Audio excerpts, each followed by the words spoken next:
Welcome back, Spartans. You're tuned into the one and only Spartan Television. I'm Bargov, and this is my co-host, Brian. Hey, Spartans. We have a packed show for you today filled with lots of exciting segments. That's right, Brian. But before we get into our first segment, I have a joke for you. Oh, boy. Here we go. What did the soccer ball say to the goalie? I don't know. What? I get a kick out of you. All right. That was pretty good. I know.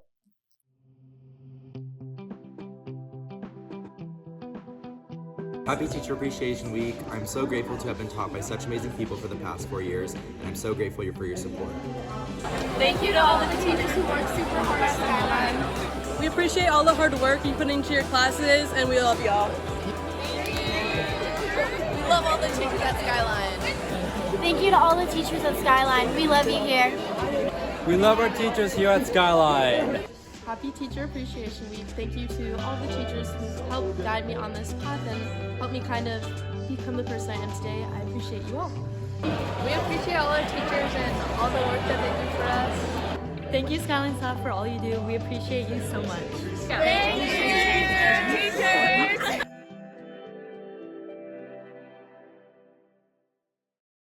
It's that time of the year again where we get to showcase our amazing spring sport athletes. That's right, Brian. And we have some incredible talent on our girls' golf team this year. They've been teeing off and sinking putts like it's nobody's business. And let's not forget about girls' tennis team. They've been serving up some serious aces. Our boys' soccer team has also been scoring goals left and right. Speaking of scoring goals, did you hear about the lacrosse game last week? The score was so high they ran out of fingers and toes to count on. Nice one, Brian. Now it's time to get serious. Sports! Hello, Spartans. Welcome back to sports. We have a great week this week. Skyline Lacrosse JV season just ended with a dub against Eastlake, 6-2. The varsity plays Friday at 7 versus Sumner. Yes, sir. And Skyline Baseball played yesterday against Mount Si. We don't really know the score, but they definitely won. Boys soccer also played yesterday at 6 versus Jackson. As for track, we're looking good this year, with Kinko coming up this Friday. Buses leave at 12:15. Man, I hope our 4x1 team wins. What's a 4x1? 42.6 seconds may sound impossible to some, but not for runners Cam, JT, TJ, and Yusuf, for they were able to manage breaking the school record not once, but twice in one season. We were able to catch up with all 4 runners and get to know how they pulled this off. To start it off, we asked them what their emotions were after the race. Feeling after breaking that record was amazing. That was our goal from last year. The way last year ended was very bad, so I'm really happy that we could have broken it. It feels good, because it's something that we all wanted to do. Last year we came a little short, but this year we exceeded. It's a really good feeling. Our hard work pays off. That's exactly what we did day in and day out. We worked hard for this, so to know that we number 1 in state, nobody coming for that title. I was just excited.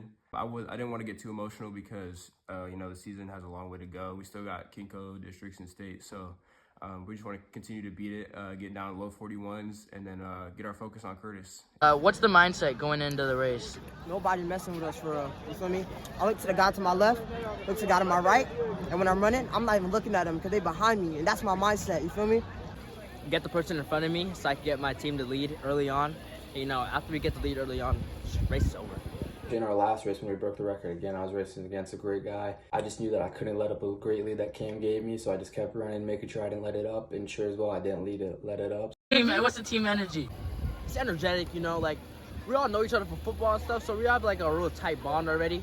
And we just really connect with each other. Our energy is always hype up here, man. We're never down here because we're always winning.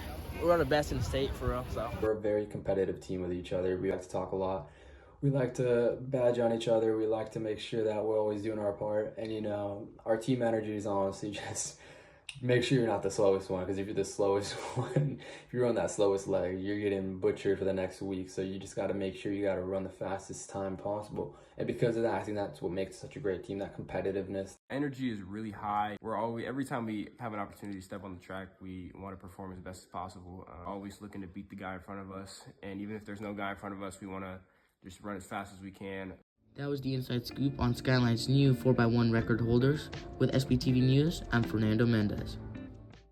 Never mind. Girls softball have been racking up the wins. They recently just had a game versus Eastlake. Skyline on top of the hill, baby. Wait, Peyton, what's that powder puff game? I heard that the juniors barely won and they got lucky. Lucky, we smoked them. Okay, whatever. That's all for sports today. I'm Candy. And I'm Peyton. And that's all. See you next time. Now let's shift our focus to the creative side with our writing club segment. That's right, Brian. Our writing club is filled with talented and imaginative writers who always surprise us with their works. And speaking of surprises, did you hear about the writer who fell into a plot hole? No, what happened? They had to climb their way out one subplot at a time. All right, that's enough, Brighton. Now on to the writing club. Writers Club meets every first and third Tuesdays in room 2118 and focuses on a variety of writing aspects, which can help with writing any story or essay. My favorite thing about the club is our workshop meeting styles, because we can just work with each other and it's a very happy environment. A typical meeting usually starts out with a mini lesson or a full lesson planned by the board. A mini lesson lasts less than 10 minutes, while a full lesson is typically around 15 minutes long, and each lesson focuses on a specific writing topic like plot, character, or poetry. It allows the board to help the club members, sometimes one-on-one, to improve on their writing, and it even allows the club to play fun games like word puzzles while generally pertaining to the topic.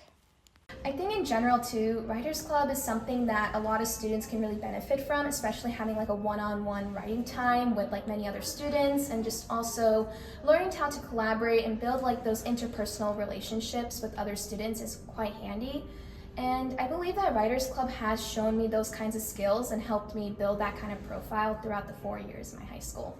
For SPTV, this is Swetha Sivasubramanian. It's time for our studying segment with the ASB president, Rishi. That's right, Brian. Rishi is a great example of a student who balances schoolwork and extracurricular activities with ease. Speaking of balancing, did you hear about the math teacher who had trouble keeping his balance? No, what happened? He had too many problems. All right, that one was pretty good. This is Studying with Rishi. What are the secrets to studying? Well, I'm about to unearth them. I look for clues, examine rocks, and on this episode of Examining and Learning, I got the president to hand over his studying secrets. And I'm going to meet up with him now. Studying efficiently, it took me a very long time to get, better at that. But I think one of the big things is when I'm procrastinating, the stuff that I'm procrastinating on happens later, obviously, but when I'm procrastinating, I work on other things that are maybe more fun, but they still are productive work. Okay, a math test.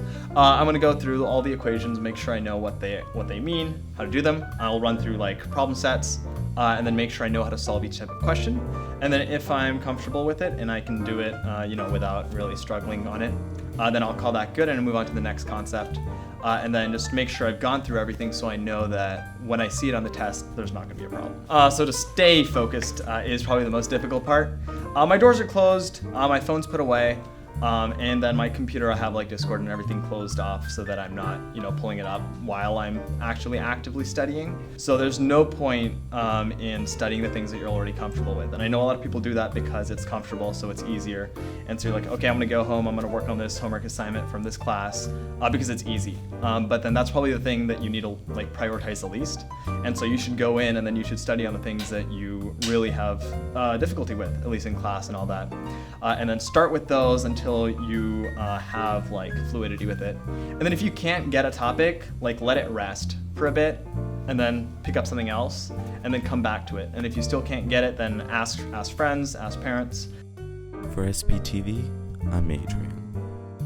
Last but not least, let's talk about Deca ICDC Nationals and the exciting trip that our students took. Our Deca team put a lot of hard work and dedication to make it to Nationals, and they definitely made us proud. And speaking of dedication, did you hear about the athlete who was so dedicated to their sport they slept with their running shoes on? Okay, Brian, that's enough. ICDC, also known as International Career Development Conference, is the third competition which comes after area and state.